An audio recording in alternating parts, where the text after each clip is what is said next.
আসসালামু আলাইকুম। আবারও চলে আসলাম নতুন একটা ভিডিও নিয়ে আপনাদের মাঝে। এখন একটা জমির ভুট্টা হারভেস্ট চলছে, আমরা সেই জমিটা পরিদর্শন করছি। আমাদের চুয়াডাঙ্গা জেলা ভুট্টা ক্ষেতের জন্য খুব উপযোগী। 2-3 বছর আগে আপনারা শুনেছেন, এখানে প্রচুর ভুট্টা চাষ হয় চুয়াডাঙ্গা জেলাতে। গত 1-2 বছর ভুট্টার ফলন অনেকাংশেই কমে গেছে।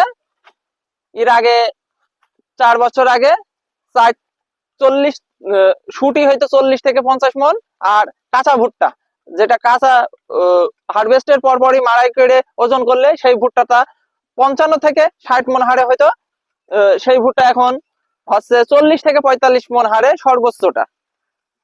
আপনারা দেখতে পাচ্ছেন এই জমিতে ভুট্টা খুব মোটামুটি ভালো হয়েছে। এই ভুট্টাটা আপনার 45 মন হারে বিঘা প্রতি আশা করা যাচ্ছে। এটা আপনার 55 জাতের একটা ভুট্টা, পদ্মা 55। এই ভুট্টাটা মোটামুটি ভালোই হয়েছে, আপনারা দেখতে পাচ্ছেন মোচাগুলা পরিপূর্ণ আছে।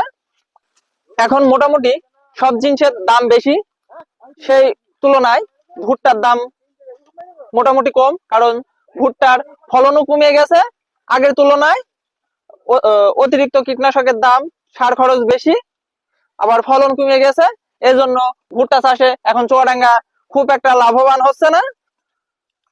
একটা জমি ভুট্টা হারভেস্ট চলছে, আসুন দেখি কৃষকের মুখে কিভাবে ভুট্টা হারভেস্ট করছে। আসসালামু আলাইকুম। ওয়ালাইকুম আসসালাম। এখানে কি করছেন? ভুট্টা ছড়াচ্ছি। আপনার কতটুকু ভুট্টা? 1.5 বিঘা জমি। 1.5 বিঘা ভুট্টা। ভুট্টার মোচা কিরকম হয়েছে? মোটামুটি মোচা মোটামুটি ইনশাল্লাহ অনেক ভালো হয়েছে, দানাও পরিপুষ্ট। তো আপনার এই জমিতে এখন কিরকম কি ভুট্টা হচ্ছে? 2 থেকে 3 বছর আগে জমিতে বিঘা প্রতি হচ্ছে আপনার 50 থেকে 60 মন হারে ভুট্টা হইতো।